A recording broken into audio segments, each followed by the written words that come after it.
Hello and welcome to the AV Forum's Home AV podcast for Monday, the 18th of March. In this edition, I am joined by Martin Dew. Hello, Martin. Oh, We've also got Dr. Julian Scott. Hi, Jules. Hi there. And we've got special guests. Now, if you're a long time member of AV Forums and you've watched videos from the past, you'll know these faces. We've got special guest Neil Davidson. Hi, Neil. hi, Phil. And we've also got Steve Carter. Hi, Steve. How are you doing? How you doing? Good, good. Right. So this week, what are we talking about on the Home AV? Well, Neil is custom AV and Steve is CEDIA, so that kind of gives you an idea of what we're talking about. In this edition, we're talking about the future of home theatre and home cinema. Is the market changing? We had this thing called COVID, which seems to have changed a lot of people's perceptions of how they're using the house and interacting with their entertainment and their media and so on. So what is happening in the market? What are the guys seeing out there who are installing these systems? Is the professional market driving new trends in the home when it comes to consuming film and music? We're going to cover all of that in this show today. And we're also no longer live streaming, so these are pre-recorded. But if you do have questions and comments, we will feature them in future podcasts. So if you're old-fashioned, you can email us podcast@avforums.com, or the easiest way is to head to AV Forums, the forum list, go all the way down to the bottom, find the podcast forum, find this episode, and put your comments in there. If you're not a member of AV Forums, it takes you about 2 minutes to sign up. So get yourself signed up and then ask your questions in there. And of course, if you're on YouTube and you're watching this video, the comment section is below. You can also leave your comments there. Our producer, Andy, will go through all the questions. He'll collate them and we'll put them into the next podcast. Now, mentioning YouTube, if you do watch us on YouTube, this podcast is no longer on the main YouTube channel. We have a YouTube channel just for podcasts. It's called AV Forums Podcasts. We thought long and hard about the title of that channel, but there you go. That's what it's called. Go and subscribe if you don't want to miss out on any of our podcasts. And of course, we do different categories throughout the month. So you got TV, you got Home AV, you got Two Movies podcast, and of course, Ed with the hi-fi stuff. And then when there's a fifth Monday in the month, we also do a games podcast. So we'll have a podcast for you every Monday. And these podcasts go out at about 7 p.m. every Monday. So head over to either the YouTube channel or AV Forums or your podcast provider, Spotify and so on. You'll find us on there as well. So who are we? Well, AV Forums is the largest, or one of the largest, AV and hi-fi communities in Europe, and certainly getting on there in the world terms as well. We've been around for a long time. 2020? No, 2000 we were formed. A long time ago, and the editorial started in 2003, and we create the content for you, so we're not under the influence of any manufacturers or advertisers or anything else like that. We are honest, independent, unbiased, and hopefully after all that time we've got a little bit of experience and knowledge behind us as well, and certainly our guests do have as well that come on the podcast. So we're here to answer your questions and give you some good advice in terms of your hobby. So I'm Phil Hinton, I'm the editor. I've been around a good 20 odd years, ISF, THX, PVA certified calibrator. I've been reviewing TV as a bloody long time, so we've been around a while. I do most of the YouTube stuff and of course the podcasts. Jules, quickly introduce yourself. Yeah, hi Phil. I became an AV Forums member in 2004. Was an avid home theatre fan for all that time, and then 2011, which is when I curiously met Steve Carter at JVC when he was back then on the THX video calibrators training course.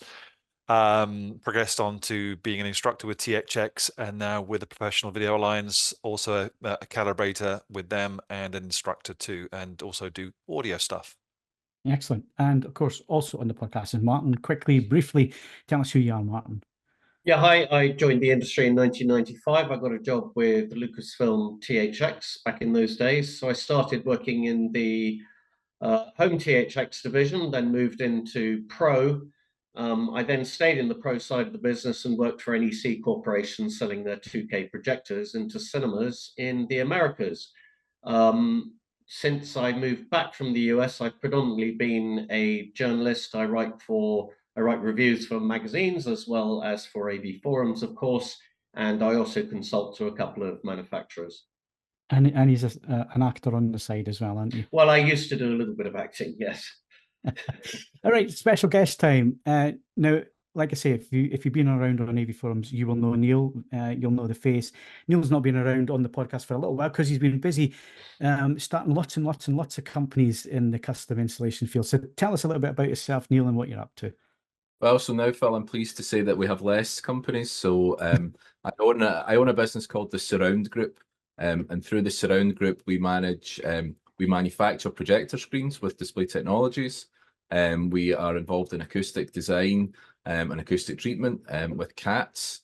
And we also are lucky enough to be involved in lots of very nice high-end cinema systems where we do the room development, and we supply AV equipment and so on to a lot of the leading guys in the high-end trade. I've been around long enough, which I really like when everyone has been talking about this, to actually go back and look at my own videos occasionally and think to myself, wow, that guy really knew a lot when he was a young guy. So it's wonderful to be back on the podcast, and I'm really looking forward to today's event. No, and we're happy to have you back on the podcast, as we are. Steve Carter, Mr. Carter, was JVC when he first started on the AV forums side of things in our videos, launching projectors for that company and so on. And then he moved over to CDS. So bring us up to speed, Steve, where we are. Yeah, no, so yeah, thank you, Phil. Yeah, 20 years at CDA. Sorry, JVC, getting completely wrong. At JVC, and as you say, we met there and hosted a couple of AV Forums events for various launches back in the day. And as you say, Julian, with THX as well. Now, would you believe that I've been nearly 10 years at CDA? We celebrating the 10th anniversary in May. So over that time, basically doing the similar sort of thing in terms of being their business development manager, so engaging with both sides of the industry. And what I mean by that is the trade suppliers like Neil, but also at the same time engaging with the integrators. So I have a great insight into what's going on within the industry from both sides of the fence, and being able to talk about CDA as a resource centre for the industry. And considering we're the only trade association for this particular smart home industry, it's a great opportunity to be able to engage with those particular members. Excellent. And hopefully we'll be able to get some of your knowledge onto this podcast today, because we're going to talk about how people are using AV in the home. But before we get into the show today, we have to do some quick competitions, and Jules going to tell us all about that. So we've got cracking prizes here. Yeah, absolutely, Phil. You can win a pair of Q Acoustics M40 powered speakers worth £749, courtesy of Peter Tyson. These ultra-compact micro tower speakers feature 2 times 100 watts of built-in amplification, the C-Cube continuous curved con mid-stroke bass driver, high-resolution wireless streaming via Bluetooth 5 with aptX HD, and numerous connectivity options for most sound sources, such as a TV, turntable, which needs a built-in preamp, games console, set-top box, CD player, network streamer, and this closes at $23.59 on Monday, the April 1st. And you can also win a Valencia Tuscany XL Ultimate Luxury Onyx Cinema Seat worth over £2,200. Valencia Theatre Seating has provided this superb prize designed to elevate your movie watching journey to unparalleled heights. And this competition closes at $23.59, Saturday, March the 30th. Excellent. So if you want to win those cracking prizes, you want to have a chance of winning those, then head over to avforums.com/competitions to enter. You need to be an eligible AV Forum member over 18, and you also need to be a resident of the UK. So anybody is eligible apart from me, basically. So go and enter that competition. We don't have any previous competition winners, but Martin's going to tell us about some new patrons and who's bought us a coffee recently. Yep, we have one new patron this week. That is Jaimeen Desai. And thank you for buying us a coffee. We have 3 who have done so. We have @Chojin, we have Aqua Dulce, and Mr. Black 79. Excellent. So thank you very much for your support there. It is appreciated. Keep your support coming in. It helps us produce these podcasts, and one day we might even make a good one. Right, let's move on. We are going to talk about today's subject, which is home theatre dead? Of course it's not. It's live and well. It's probably better than it's ever been, Neil. Just in terms of quality, we've known each other close to 20 years, maybe 15 years. It's changed a hell of a lot just in that time. Yeah, it has, Phil. I think that probably one of the biggest things that I've seen change over the years is that there are actually very few really, really bad products. Now, Mhm. it used to be that there were genuinely terrible speakers or projectors or anything like that, and I'm pleased to say that that doesn't seem to happen anymore. So, you know, there is a fabulous choice for people to look at, you know, even if it's at modest budget, the performance can still be exceptional. But what that also means is that the other end of the market, where people are looking to excel, things have really moved on a lot, I think, over the years. You know, the days when we did a 7.4 system and thought we were, you know, state of the art, those days are long gone, I can tell you. And I think that that's really where we've seen the higher end market changing, is the pursuit of quality has actually evolved a lot in the last few years. Now, we were originally involved with the old RP22, which is a very important CEDIA document that I'm sure Steve can explain to us better. But there is now a greatly revised version of RP22, which is becoming really an important document for anyone involved in cinema design. And that sets some fairly stringent goals, I can tell you, for anyone who is looking to do a world-class level 4 cinema. So that's probably the biggest thing that I have seen over the years. The quality, in fact, has really elevated over that time, such that there are no terrible products anymore.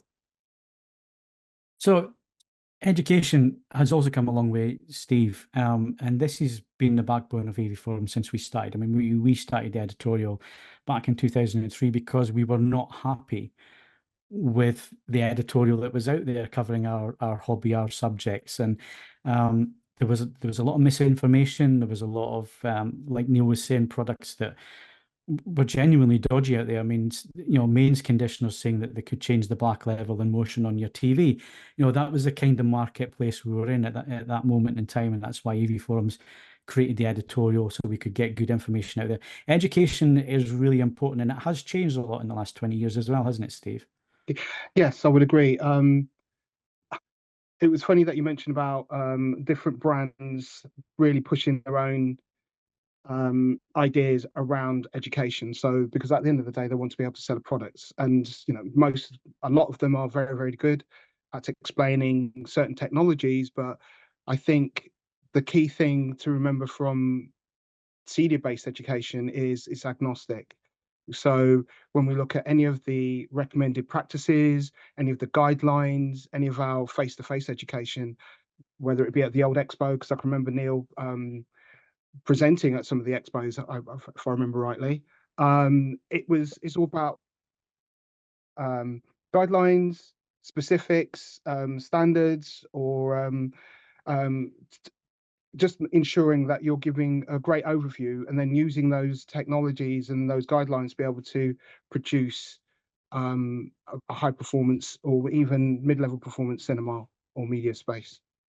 Yeah. Would it be fair, Neil, to say at a certain point in time, there was a lot of people offering home integration, home cinemas, putting your plasma TV on the wall and that type of thing, who were not qualified, didn't know what they were doing, and maybe gave the industry a bit of a bad rep back then?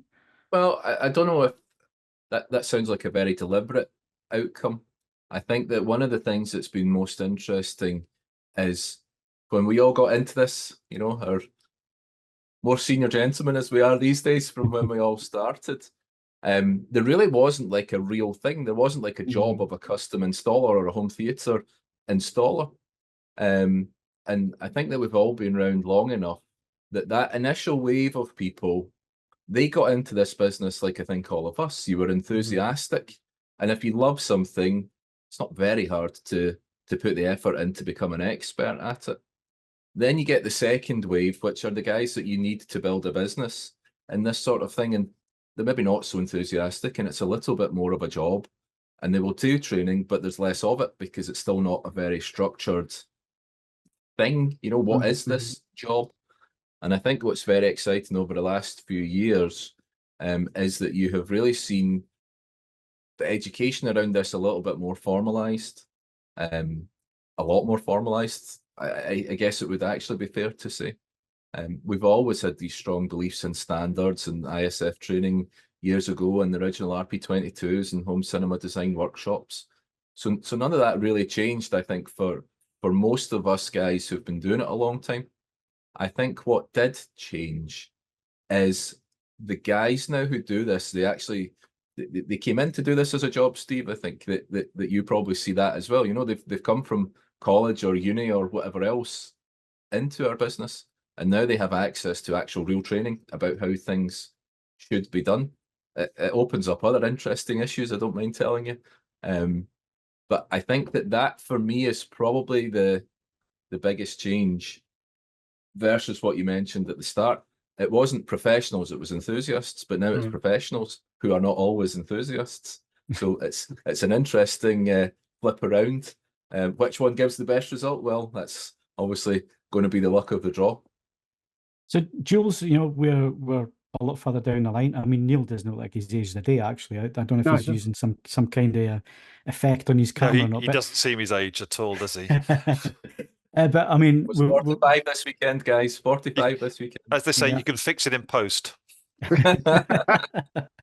But yeah, we've been around a while. Jules, what do you see as the advantages now for somebody who's looking to perhaps, you know, get into this or maybe install a cinema or so on? Are they in a better position now than they were 20 years ago when, you know, you didn't really have the guidelines as to what was required?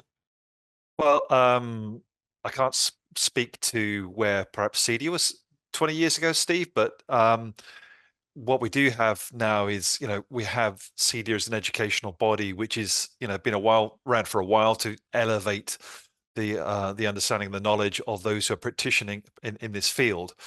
We still have this situation whereby, I guess, you know, anybody can just call themselves a cinema installer. You know, if you can pick up a screwdriver and put a TV on a wall, you can call yourself an installer. If you could, you know, so there's no regulatory body as such, which can be a bit of a Wild West situation if you're looking for somebody to build a cinema.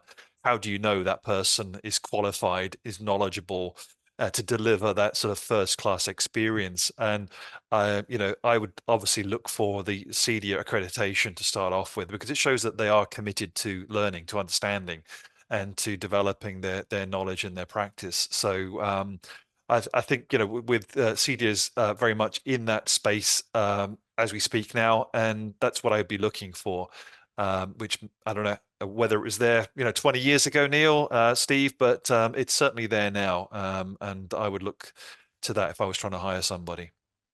I think it was alongside some of the the more established players like the ISF, the THX cinema designers as certifications as well. So yeah, it was all together. It was quite comprehensive at the time. Yeah, good. And I mean, a lot of things have changed, guys. You know, just looking at the kit that I get through for review, and I'm talking consumer level stuff, mostly some high end. Martin has had a few high end products through recently for review as well. And you look at the products that we're getting now, some of the video processing that we're seeing because of AI and everything else, we've never had it as good, have we? No, I mean, I think that you said video processing there with AI. Some of the stuff that you're starting to see in that area is like, well, mind-blowing. Yeah. We won't mention any products specifically here, but you know, that's a world that had kind of lost interest for a lot of people, and then all of a sudden video processing is like a massive thing again. I think if you talk about speakers actually just for a second as well, I don't think AI necessarily has had quite the impact, but certainly the affordability of computing in DSP has made a massive difference to consumer speakers, particularly like sound bars and stuff like that. I'm sure many of your viewers won't realize how much investment gets made in squeezing almost impossible physics out of tiny little drivers, because that's what people want to buy. And the actual performance that's available and some of the IP that's been developed around making a consumer soundbar sound 500 times better than it has any right to do based on physics. To me, I find that astonishing. You know, I really meant it. It used to be that you would go and listen to a soundbar, £200, £300, guys. I'm sure you remember it as well. And it was like, oh, okay, it's small and it looks okay, but let's not turn it up too loud. honestly now you get good products. You see reviews where measurements are made, and the ability of DSP to squeak bass out of these things and minimize distortion is quite impressive, I have Neil, to say. it was quite interesting what you were saying about the quality of products a little earlier as well, and also in the context of what you've just said, because this comes up on the forums and on our podcasts quite a lot, is why aren't we giving reviews to equipment, giving it 2 out of 5 stars or 3 out of 5 stars, which was certainly a common thing in the print media 20 years ago. But the reality is that most of what we get through the door now, price performance wise, is pretty unassailable. I mean, it's all great stuff, basically. Sure.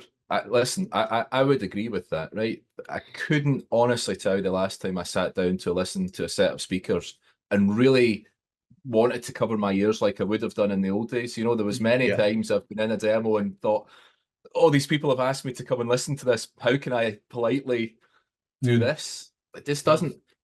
Maybe if people get carried away and they play it too loud, guys, I'm sure we're all familiar with that particular problem. But hey, that's a nice one to have these days. I think that in many ways, the sheer improvement at the consumer level has actually driven a lot of the high-end business as well. And things like AV forums, I mean, you can't get away with just releasing some old tat these days because everyone just goes online and says, that's a load of old tat. And that's the end of it. So you've got to be very aware of those types of things. And I think that, well, when we started this whole thing and doing home cinema design workshops, and guys, you'll remember doing trainings for AV forums and video calibration. Yeah. It was a rare old beast that had a semi-accurate grayscale mode out of the box. Well, when was the last time you picked up a TV that didn't have at least a decent setting in it? Yeah. I mean, look at the work that you guys did in terms of getting manufacturers switched on to having calibration tools in a display. Yeah. I can remember having a conversation with you back in the day at JVC. Yeah, absolutely. And it was great that companies like JVC were actually listening and taking on board that, it had to be sold as an upsell to make the business case for the company to do it. But there was an upsell there, and not just in terms of, bringing more value in for the product, but actually value for the end user. The end user was able then to get reference images. And the thing is now with Filmmaker Mode, what the UHDA have done with that, it was a great concept. The fact that they managed to get everybody bar Sony on board with it, and that every TV I've measured with Filmmaker Mode, you've got delta E's under 4 across the board. Nothing with a delta E higher than that. That was unthinkable even 10 years ago. The fact that most manufacturers have a mode like that, and everyone that you measure has a great deal of accuracy. Now, we're not talking about calibration here, because calibration is not just about delta E's and getting the image looking reference. It's about the whole video chain and the environment and everything else. And I think that's what people misunderstand sometimes. They think, oh, it's got Filmmaker Mode that, I don't need to get calibrated. But just the fact that you're getting that accuracy from a display nowadays is astonishing. And it's not just TV, projector as well. The work that you haven't been there for 10 years, Steve, but still the work that JVC are doing in that field in terms of their video processing, in terms of what they're doing with the image, and HDR, which is really, really difficult for projectors. Projectors can't do HDR. They have to do some kind of simulated HDR. But the work that's being done in that field using AI and other technologies is fantastic. So yeah, it's from where we are to where we are now, I think we very, very lucky what we got. What does the high end look like at the minute? Because the question we're going to come on to is, has the industry lost its way a little bit? Because there seems to be a few different areas that are either the consumer's showing a lot less interest in, whereas there's other areas that are now really starting to boom, and we're starting to see a lot of crossover. But before we get into that question, where is the high end at the minute, Neil and Steve? I mean, what are you talking about? What are clients putting into a reference system these days? What does it look like? Well, I think I think you've kind of got to look and see, and I'm sure we're going to look at some of these things as well. There's a big change happening in how these systems go together. Certainly I have seen that, okay? As flat panel displays get bigger and bigger and bigger and bigger, you know, there's no doubt that for most people, that's a very, very compelling purchase. A very high quality 4K display, bright, sharp, great color. You know, we've just discussed all of these things. And more at the high end, of course, everyone's talking about LED walls and all of that type of stuff. And they bring their own inherent challenges to install those things properly. But you are seeing more of that type of stuff. I would say that the biggest change that we've seen in high end, probably in the last 5 years, was one, like a massive growth in channel count. I was lucky enough all those years ago to have the first Oro system in Europe, and I was like, yes, Oro 13.1.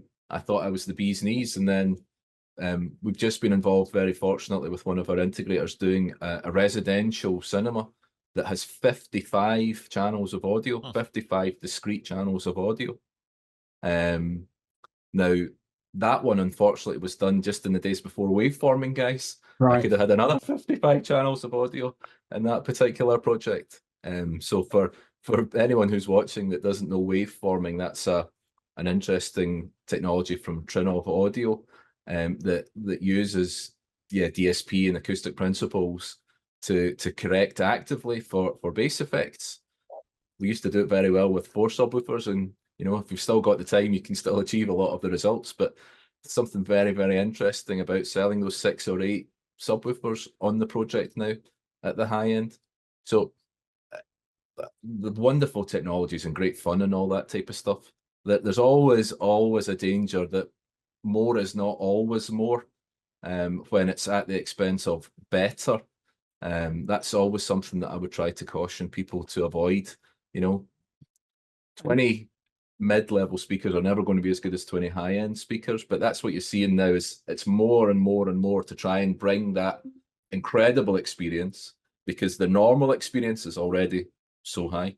And of course, you're talking about the high end here, so you're more or less talking about a discrete space that somebody has available to turn into a theatre. And there's lots of education out there, Steve, for people who want to do that, get integrators in, they can be certified and so on. And you've talked about RP22, so maybe just explain what that is, and so we can get that one out of the way, because we've mentioned it a few times now, and people are probably a little bit confused as to what that is if they're not in the industry.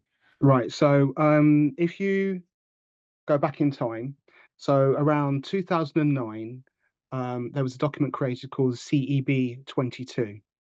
So CEB22 was based around construction techniques for a dedicated cinema space, and that was working on a 7.1 system. So 7.1 speaker layout, I should say. So there was a couple of changes in there. I think it was probably the last time there were any changes on it was 2017, but they were incremental changes. And so if you look at when immersive audio was actually launched, so Dolby Atmos, I think that's around 2014. So nothing had been done significantly with that document since 2017. So a bunch of great volunteers from various aspects of the industry. I know, Neil, you've been involved within it. There were guys from Skywalker, THX, Dolby, Xperi, DTS, a bunch of really great integrators, Anthony Gramani, like I say, a diverse range of volunteers that got involved with the whole project. And this has been going on for probably around 4 years in total.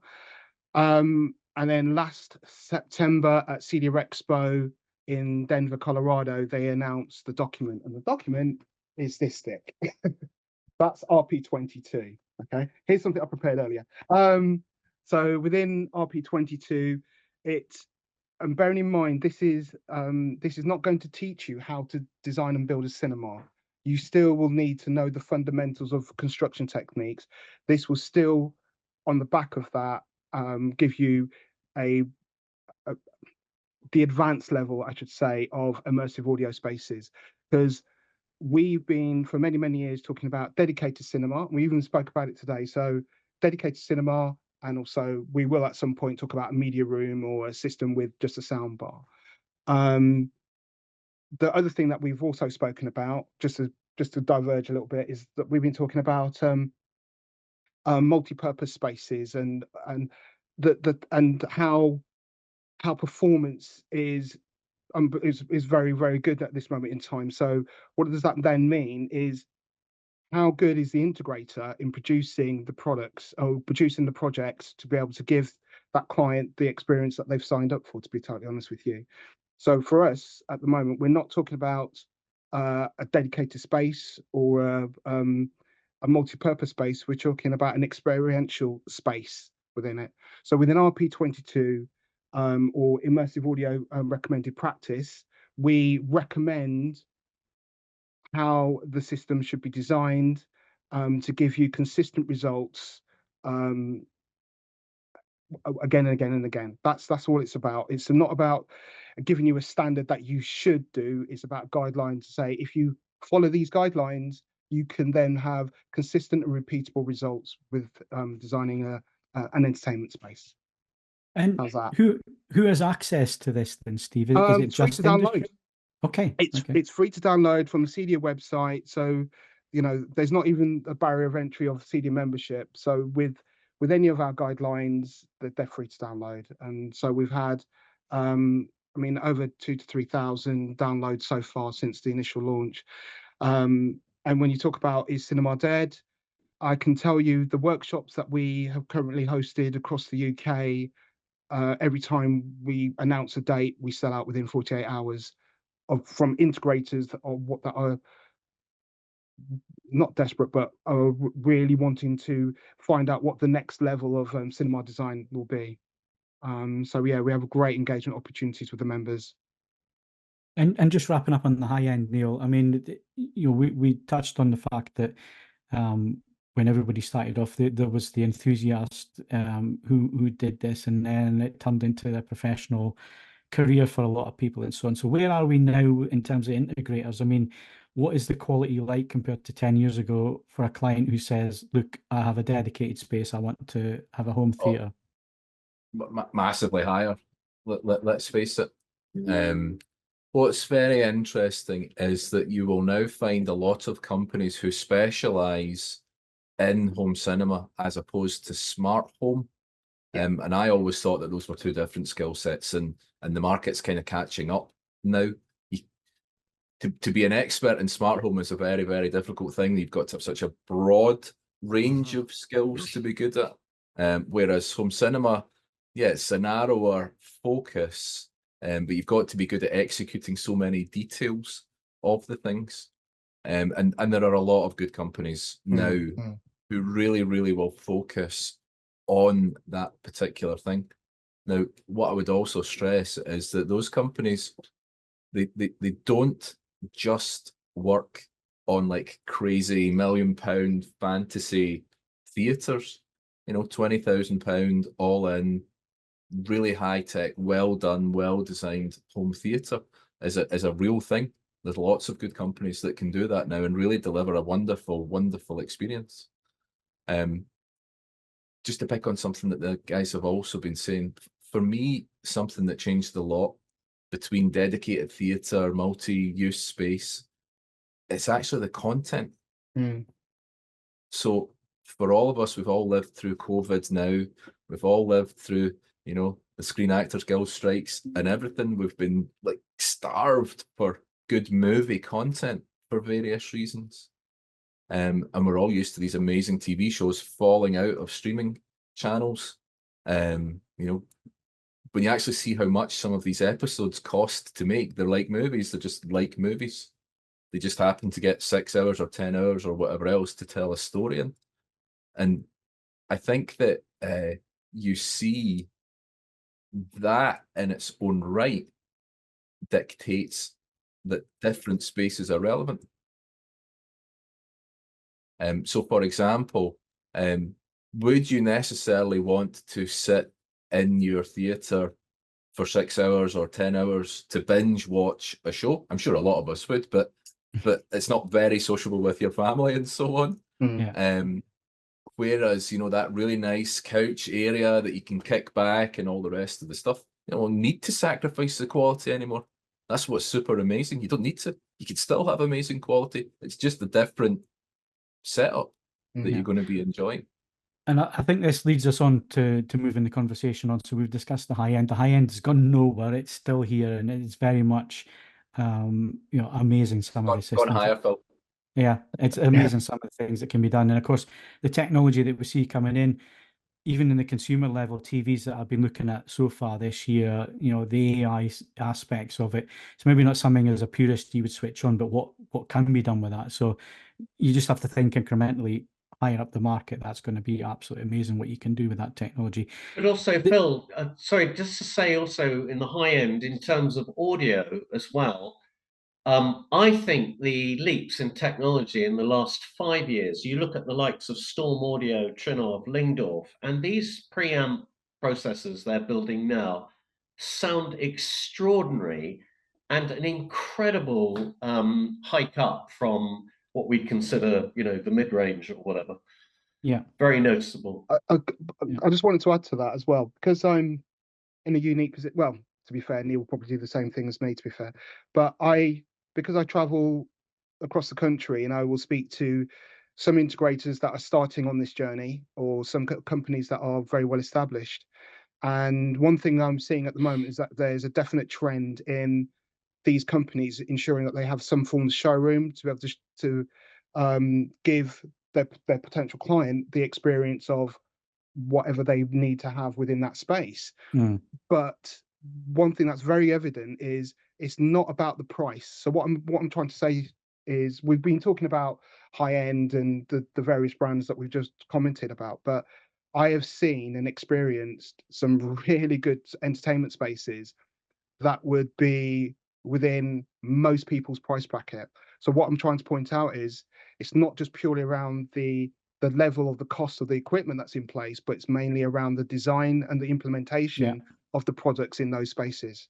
Yeah, and I'm so glad you brought that up, Steve, because that's exactly where we're heading with this conversation now, because I think technology is at such a level, and Neil mentioned it, and I mentioned at the beginning, the whole COVID thing, people having to spend time in the home, it's made people rethink. I think there's definitely a certain trend where people are thinking about the space that they're living in, how they're interacting with their TV or with our audio system and the hi-fi system. And we're seeing a lot of crossover as well. So you're seeing hi-fi brands produce integrated amplifiers with eARC. We didn't see that 5 years ago. That's now a common feature. A lot of people are disappointed if a new amplifier comes on the market, a 2-channel that doesn't have eARC on it. It's kind of expected that's going to be there now. And I think it's because consumers have definitely changed the way that they're thinking about this stuff. And we will always have dedicated home theater rooms where people have the space to do that. But not everybody has the space to do that. And a lot of these guys on the forums, and a lot of guys out there in the community, wider community, they've had to cram 5-7 speakers on the horizontal, 4 speakers on the height into a living room. And it's not ideal when you have a family and everything else, and that kind of stuff's taking up the space. So we're definitely seeing a trend on the forums of people building media rooms, building multi-purpose rooms where they're not downgrading, but they're downsizing in terms of the amount of equipment they have, the amount of speakers, but they're still looking for one major thing, and that is excellent quality. And it's possible now to do that, isn't it? And this is a huge growth area in the market at the minute. Well, I tried to touch on that when I said more is not always more. It's really important, I think, that we understand that. It's cool. It's brilliant to brag about it, isn't it, guys? But having that quality is always really important. I know for me, my family's getting a little bit older now, and it's been the first time that we've actually been able to give up the space in our household to have. It's not quite a media room yet, but we're getting there for that. But it's still a very important space where the family sits together and enjoys each other's company. And I guess there'll be a lot of middle-aged guys like me where that is kind of the minutes where you get to spend time with your kids and your wife and all the rest of the stuff. you know, away from the phones and all the rest of the thing to enjoy some time like that. And I think that, you know, all of us these days recognize that people are willing to pay for an experience. That's much more what we're interested in now. It's not so much the bragging rights of owning that fancy thing, whatever it is, it's the experience. And it's still pretty unrivaled if you get a very well executed media room or cinema, whatever you want to call it. Just a place that you can get a big picture, a cool sound, and you can sit in comfort with your family. Difficult to beat that experience, I have to say. Yeah, and of course, media room is it's a wide way of describing quite a few different setups. We're not just talking about a projector on a screen and so on. You're talking about maybe an integrated TV on the wall, maybe a media wall, maybe a well-designed acoustical space, but done so that the decoration matches the feel of the room, and a nice two-channel system. It can be a number of things where you know, the family can relax, and it's not just a wall of speakers or a wall of boxes and AV amplifiers and all the rest of it. It's actually interior design is also a major part of this. And a Yeah, long time ago, agreed. a long time ago, all three of us, maybe even Jules, when he first started, we would have said, keep the interior designer out of it because they'll want to paint everything white and that'll ruin the image. It's got to be black. We very much had that opinion, but nowadays it's like, no, bring that interior designer in here. Let's see what we can do with this space and how we can design it, and how we can integrate with our audio visual experience. Yeah, very much so, Phil. Go on. You know, I'd still say with your, obviously with your dedicated cinema room, interior designers can be a problem. So they still want the white walls and the chandeliers on the side that rattle with the subwoofer and all sorts of things. You know, performance is secondary to how the room looks with the lights on. But you know, in your media room, in your sort of your normal living room, what's been touched on already, you know, Neil keeps mentioning, and I absolutely agree with, its experience.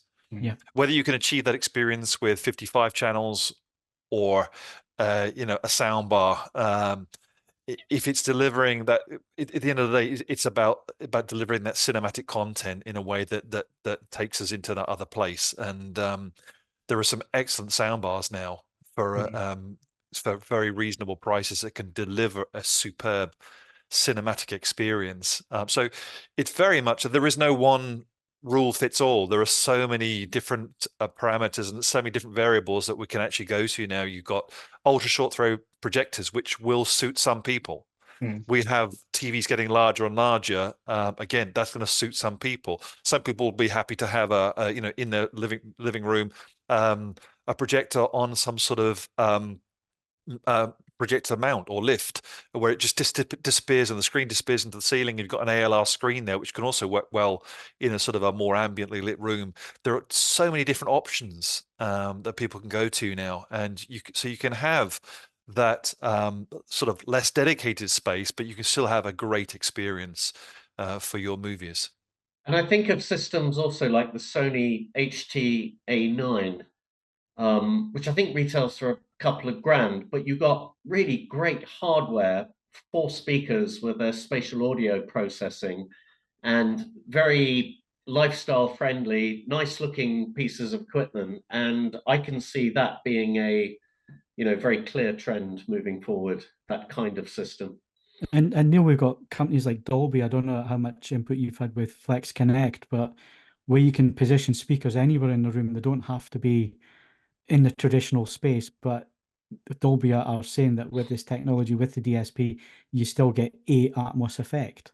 I'm smiling because actually at CEDIA US just last September, it wasn't Adobe, but there was another similar technology was being touted, and the gentleman was actually using one of the cafeterias in the show center to demonstrate this to people. So he would kind of like sneak up and pop 3-4 speakers around and create this bubble of immersive audio. It was one of the coolest demos I've seen, because it was just like a sneak guy with his 3 speakers plonking them on a table, and then it's like, wow, there's all this stuff going on. But look, what does that come back to? You couldn't do that 10 years ago, even if you were the cleverest guy out there, because you just didn't have the computing power to do it. Now we can fling, you know, DSP like you can't even believe, and embedded processing power is through the roof, like it never was before, to let these things come to life and yeah, make it possible to deliver these experiences that were never possible before. And that goes to something that Martin said earlier as well, about the likes of the Trinovs and et cetera, giving us performance levels that we couldn't have dreamed of previously. But also that processing power allows us this trickle down effect of, for example, room EQ systems. So even on really modestly priced AVRs now, you can find something like Dirac on it, which takes you way beyond where we were many years ago. So it's trickling down into lower end product and giving everybody a better experience. And I guess coming back to the whole title of this podcast was, is home theatre, is home cinema dead? As we knew it, absolutely, because the future has definitely ended up being a lot brighter than we expected it ever to be back in the day when we were first starting out with AV Forums, and Neil was starting out with what he was doing, and Steve was at JVC, and we thought that was the pinnacle back then. We thought, wow, look what we can do with these projectors, with an anamorphic lens, with a CinemaScope screen, a 7.1 sound system. And now 20 odd years later, or almost 20 odd years later, we're still giddy and getting excited about the technology and the experience. And Neil used the word a lot today, but that's what it's all about at the end of the day. And there's so many routes into it now for people. It's so much more accessible. You can have the dedicated cinema, you can have the dedicated room, you can have your living room where you can have it designed in a way that is pleasing to you in terms of interior design, but also give you an A1 audio experience, whether that's 2-channel, 5-channel or more. So for this year, we're going to delve into these subjects in a little bit more detail. We're going to find out a little bit more about the tech that Neil's been talking about. We're going to find out a little bit more about the educational side with Steve as the year goes on. Hopefully the guys are going to pop back in on a regular basis on the podcast. So it's not just the same people talking on the podcast. We're going to, bring the knowledge in. So if you've got questions for the guys, if you've got suggestions, if there's something that you think, well, look, I no longer have the space for my home cinema. What can I do to achieve good quality audio, good quality sound, good quality images, have that cinematic experience, but not have to put up with all the boxes? And what are my solutions there? Then of course the regular place to do that is on the forums. Head to the podcast forum, this episode of the podcast, put your question in there, or if you're watching on YouTube, in the comments below. And remember to subscribe to AV Forums podcast YouTube channel to get these podcasts on a weekly basis. We're here every Monday. But my thanks to Neil Davidson. Neil, great to see you again. Thank you very much for your time today. Thank you so much, Phil. Thanks, everyone. And Mr. Carter, Steve, great to catch up with you again. It's been a long time. We're going to do it more. We might actually do some videos a little bit later in the year as well, and maybe get some face-to-face time and a proper catch-up. And also, Jules and Martin, thank you very much for your time, guys. That's it for this Home AV podcast. Our next podcast, the next episodes are the Movies and TV Show edition. That's on the 25th of March. And that'll be followed by the 4K and Blu-ray physical media show, which is on the 28th of March. Physical media is making a comeback. I love it. Yes. I got my thing through from Disney, wanting £109 a year. Away you go. Yes. I'm gonna get my discs again, get them out and start using them again. So join Kaz and the team for the movies and the Blu-ray shows. That's the 25th and the 28th of March. Those will be available from 7 p.m. on the AV Forums podcast YouTube channel, and of course via your normal podcast provider in audio only form. So that's it. I'm Phil Hinton. Thank you very much for watching and listening. If you think we deserve a coffee, buymeacoffee.com/AV Forums. But until the next time, goodbye.